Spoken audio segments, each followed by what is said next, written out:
It's a sun-soaked Saturday in Brook Hollow Estates, the kind of place where grass is cut to regulation height, porch lights match by color code, and neighbors smile tight-lipped smiles that never reach their eyes. Everything looks perfect on the outside. But for Malik Carter, perfection has always come with conditions. Malik stands on his front lawn, arm draped casually over the leash of his golden retriever, King.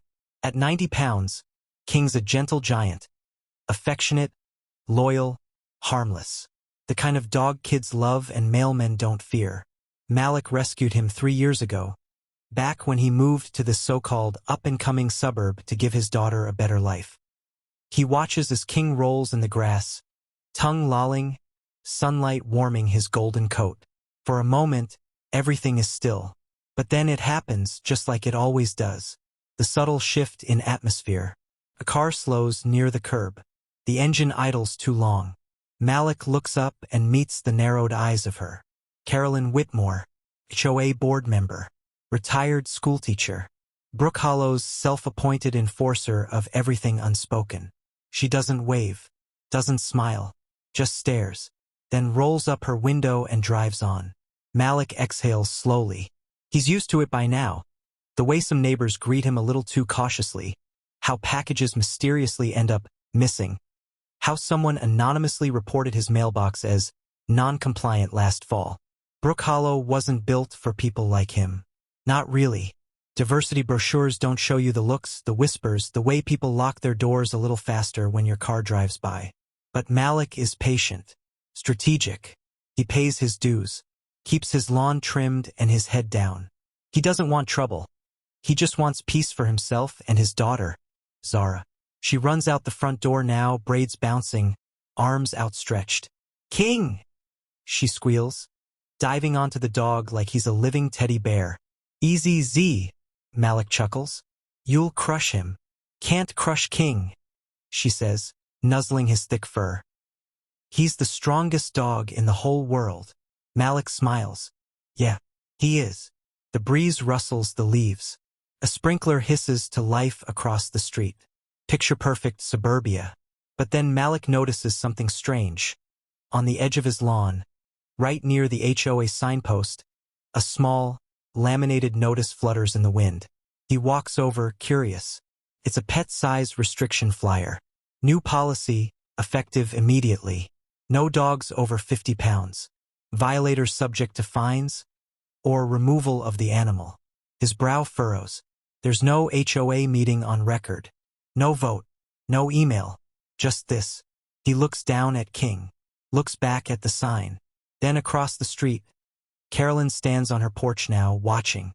Malik swallows the unease rising in his throat. It's probably nothing. But deep down, he knows better. Something's starting. Monday morning creeps in quiet. Too quiet. The usual suburban orchestra. Leaf blowers. Barking dogs. Zara's laughter chasing the school bus. Is muffled. Offbeat. Malik notices it right away. King isn't himself either. He lies near the front window, tail twitching, head resting on his paws, watching, waiting, like he senses something too. Malik sips his coffee and scrolls through his email. Still nothing from the HOA about the new pet policy. No meeting notes, no survey, no vote, but the flyer's still out there, now posted on every mailbox in the neighborhood. By Tuesday, he sees the whispers taking form. The McAllisters 2 houses down, owners of a black lab named Duke, start walking him late at night instead of during daylight. Another family posts a rehoming due to HOA changes, ad on the neighborhood forum. No one says anything out loud, but something's shifting. Fear, like fog, is settling over Brook Hollow. On Wednesday, a warning note appears on Malik's door. Pet violation. Dog exceeds permitted weight. Immediate action required. And signed. No letterhead. Just typed, printed, and taped to the wood like a threat. His jaw tightens. Still no official word. Still no policy in writing beyond the flyers. Malik calls the HOA's listed number. It goes to voicemail. He emails twice. No response. On a hunch, he checks his security cam history. Someone approached his door at 3:14 a.m. to leave the note. Hood up. Face obscured. And then there's Carolyn. She's always around now, watering plants that don't need it, sweeping a spotless porch, pretending not to look over as Malik walks king. Eyes flickering just long enough to register judgment, disapproval, ownership, like she's waiting for him to slip. Thursday morning, Malik decides to confront her. Nothing major, just a neighborly chat. See what she knows. Morning, Ms. Whitmore, he says, leash in hand. Carolyn barely glances up from her rose bush. Mr. Carter, I had a question about the new dog policy. She snips a blossom with too much force. It's already in effect. The board discussed it. Funny, I don't remember a vote or a meeting. There are procedures you may not be aware of, she says. Her voice is smooth but sharp, like glass hidden in silk. The board can enact emergency regulations when necessary, for community safety. He narrows his eyes. King's not a threat. Perhaps not to you, she says, finally turning. But large animals can be unpredictable, especially with children around. The implication hangs in the air like a noose. Zara's face flashes in his mind. Her school friends. The playground. Malik steps back. His heart ticks faster. Carolyn turns away, satisfied, like a lioness flicking blood from her claws. That night, King barks at something outside. Low, uneasy. Malik peers out through the blinds. Across the street, Carolyn's lights are off. But he swears, just for a second, he sees the glow of a phone camera aimed directly at his house. His gut twists. Something is wrong. And it's just beginning. By Friday, Malik's patience is threadbare. The final straw comes in the form of an envelope. Stuffed in his mailbox, no stamp, no return address. Inside, an official-looking notice with the HOA logo, demanding he surrender the animal within 48 hours or face fines, legal action, and potential removal by HOA-authorized personnel. Malik reads it 3 times, fists clenching tighter each pass. He knows it's a bluff. The HOA doesn't have that kind of power. Not legally. Not without due process. But that's the thing about Brook Hollow, they don't always use power. Sometimes they just suggest they have it. And hope fear does the rest. He marches to his laptop and fires off an email to every board member listed on the HOA website. He CCs a local attorney. He asks for minutes, meeting transcripts, copies of any past resolutions. Paper trails, he knows, are the termites in their foundation. He doesn't get a single reply. So he does what he should have done sooner. He calls his neighbor, Tony Rivera. Tony's a quiet guy, a software engineer with an encyclopedic knowledge of bylaws and a bulldog's persistence. He's also the only other non-white homeowner on the block, and Malik knows that means he's seen it, too. Tony shows up that night, a thick binder under one arm, laptop under the other. You're not crazy, Tony says, flipping through documents. There's nothing about pet size restrictions in the official HOA regulations. Then where are these notices coming from? Tony exhales. Carolyn. She's been acting as interim president since the actual president moved last year. Technically, the board should have voted someone in, but she slid in through a loophole. Malik stares. So she's just making up rules? Tony nods. Worse, she's enforcing them selectively. White families with big dogs haven't gotten a single notice. Malik's stomach drops. That's not just abuse of power, he says quietly. That's targeted harassment. Tony clicks open a folder on his computer. I've been tracking this. Complaints, emails, pictures. You're not the first. They spend hours digging. Tony pulls security cam footage from his Nest archive, showing Carolyn snooping near multiple houses. Malik revisits his door camera and confirms. It was Carolyn who left the threat at 3:14 a.m. Then they find it, the HOA group chat archive Tony was accidentally included in once before being removed. Carolyn's messages are peppered with coded language. We need to keep Brook Hollow safe and orderly. Certain types of people don't respect community values. These animals are a liability. Rage simmers under Malik's skin. This isn't about dogs. It never was. It's about him. A black man daring to take up space in their manicured, controlled world. a daughter laughing too loud, a dog too big, too visible, too defiant of the image Carolyn wants to sell on HOA brochures. The next morning, Malik walks King down the sidewalk, deliberately. Head high, shoulders back. Every step a statement. He knows Carolyn is watching from behind her lace curtains. Sure enough, she comes outside, arms crossed. "I warned you, Mr. Carter. And I warned you," Malik says calmly. "That King isn't going anywhere. You're violating HOA policy. Show me the signed resolution." Her lips twitch. "Didn't think so," Malik says. She smiles, but it's not kind. "You'll regret this." That night, Zara wakes Malik up, crying. King is gone. The gate's been left open. The leash is missing. No barking. No struggle. Just vanished. Malik runs through the streets in the dark, calling his name until his voice is hoarse. Nothing. He files a police report, sends flyers, posts online, knocks on doors. The community response is tepid at best. A few shrugs, some sympathetic nods, but no real help. And Carolyn? She watches from her porch with a smirk. Tony finds a suspicious camera glitch on his front-facing footage, right around 2 a.m. A large SUV, tinted windows, no plates. That's when it clicks. This isn't just an HOA dispute anymore. This is theft. Targeted, calculated, malicious theft. And Malik isn't going to let it slide. He's not just fighting for his dog now. He's fighting for every line they've ever tried to erase him from. Sunday afternoon, Brook Hollow is eerily calm. The sun is out. Sprinklers hiss across trimmed lawns. Wind chimes jingle from porches. But there's a storm building, and Malik can feel it in his bones. He stands at the head of the cul-de-sac, crisp blue button-down, pressed slacks, shoulders squared like a man walking into court. Next to him, Tony sets up a folding table with a laptop, speaker, and a stack of documents. At 3 p.m. sharp, just like Malik planned, neighbors start to gather. A few curious kids on bikes, a handful of couples. And then, with all the theatrical timing of a queen descending her staircase, Carolyn Whitmore steps onto her porch. She's in full regalia today. Pearls, cardigan, clipboard in hand. She eyes the gathering like it's a nuisance, like they are the problem.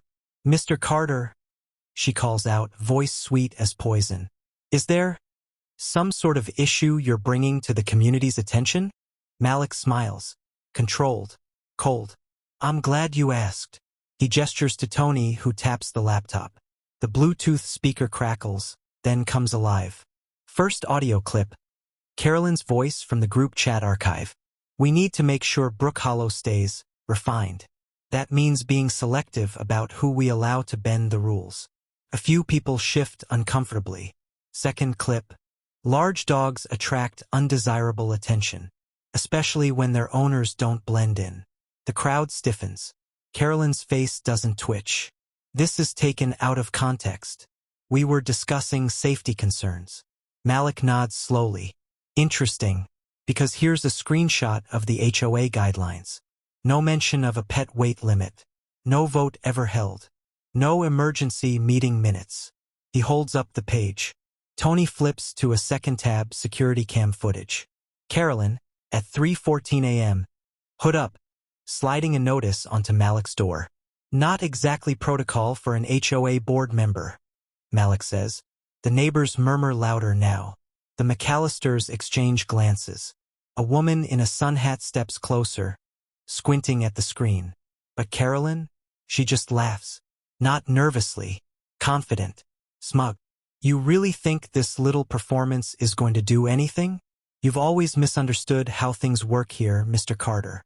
Respectable communities are built on order. People like you come in thinking the rules don't apply. Thinking you can disrupt harmony with your noise, your size, your..." She stops herself, but it's too late. Everyone hears it. The way she said "people like you." Malik lets the silence hang for a beat. Then he speaks. Calm, crisp, razor sharp. "You mean black? Say it." Gasps ripple across the lawn. Carolyn's face goes pale. Malik steps forward. "See, this was never about King. Or a dog policy. This was about control, about power, about making me and my daughter feel unwelcome, smaller. He turns to the laptop. But I have one more thing. Tony taps the screen. It's grainy, but unmistakable. Footage from a neighbor's dash cam, parked near the corner. Time-stamped at 2:03 a.m., the Night King disappeared. An SUV idles at the curb. Carolyn steps out, opens Malik's gate, and coaxes King into the vehicle with a treat. Someone in the crowd gasps audibly. Malik raises his voice. That's grand theft, Carolyn. And I've already filed the report. The officer I spoke to said this footage was more than enough for a warrant. Carolyn's mouth opens, closes. Her clipboard slips from her hand and hits the ground with a soft thud. You can't prove that's me, she hisses. Oh, Malik nods to the screen. You're wearing that sweater. The one you're wearing right now. The crowd turns. Eyes lock on her white cable-knit cardigan with its distinctive rose brooch. There's no mistaking it. The moment snaps. A neighbor speaks up. That's messed up. Another, we trusted you, Carolyn. Whispers rise into chatter, then into shouts. The crowd isn't on her side anymore. Malik lets it all unfold. Arms crossed, gaze steady. Carolyn turns, retreating toward her door like a soldier falling back. But this time, the porch light doesn't protect her. It exposes her. And Malik? He doesn't gloat. He just waits. Because justice is coming. And it's got teeth. Carolyn slams her front door shut like she's barricading herself from a riot. Curtains whip closed. Porch light flicks off. But it's too late. Brook Hollow has seen her now. The neighborhood chat explodes. Screenshots of the footage, the audio clips, the cardigan, the evidence, all go viral within the gated confines of their HOA Facebook group. Neighbors once silent now speak up. I remember her saying something about a certain look we needed to preserve. She warned me about the Carters when they moved in, said they might be disruptive. She asked if I'd vote to restrict dog ownership after they got their pup. Tony leans over the laptop, shaking his head. We've got a full timeline now. It's airtight. Malik's phone buzzes. It's the local police. They've reviewed the footage. An officer is en route to Carolyn's home to follow up on the stolen property report, and they will be requesting the HOA's financial records too, thanks to Malik's mention of unapproved fines being issued. I told you, Malik mutters, mostly to himself, eyes on her dark windows. You picked the wrong dog, and the wrong man. But Carolyn's not done. By Monday morning, she's trying to spin it. A public message appears on the Brook Hollow HOA board. There has been a misunderstanding regarding recent policy enforcement. Our intentions were never discriminatory, and any footage shared is deeply taken out of context. As interim president, I have always acted in the best interest of the community's safety and order. Malik nearly laughs. She thinks a press release is going to fix this? Tony chuckles grimly. She's in survival mode now. She doesn't know we're just getting started. Because then the wild card drops. A new email hits Malik's inbox. Subject line: Former HOA board member urgent. It's from Linda Brooks, a retired teacher who served on the HOA board until Carolyn maneuvered her out last spring. She wants to meet. They sit down that afternoon at a quiet cafe 2 blocks outside the community gates. Linda, gray curls tucked into a scarf, hands Malik a manila folder. I should have said something sooner, she says, eyes regretful but fierce. Carolyn's been violating protocol for over a year, falsifying votes, manipulating minutes, using her own home printer to mock up official-looking notices. I've got copies. Malik opens the folder. Inside, photocopies of forged meeting summaries, alternate versions of bylaws marked with correction tape, and an invoice trail that shows HOA funds were used to pay for a canine relocation service last quarter. Signed by Carolyn herself. Relocation service, Malik says flatly. You mean dog theft? Linda nods. And not just yours. She had a German Shepherd taken last spring. Same story. Too big, too aggressive. The owners couldn't prove anything. White family down the road kept their St. Bernard. No issue. Back in Brook Hollow, Malik and Tony prepare their final play. They contact the HOA Oversight Committee at the county level. They CC every board member. They include a timeline, video evidence, forged documents, community testimonies, and Linda's whistleblower statement. By Wednesday, county officials arrive at Carolyn's door with a warrant. Neighbors gather in clumps along the sidewalk, phones out, whispering, watching.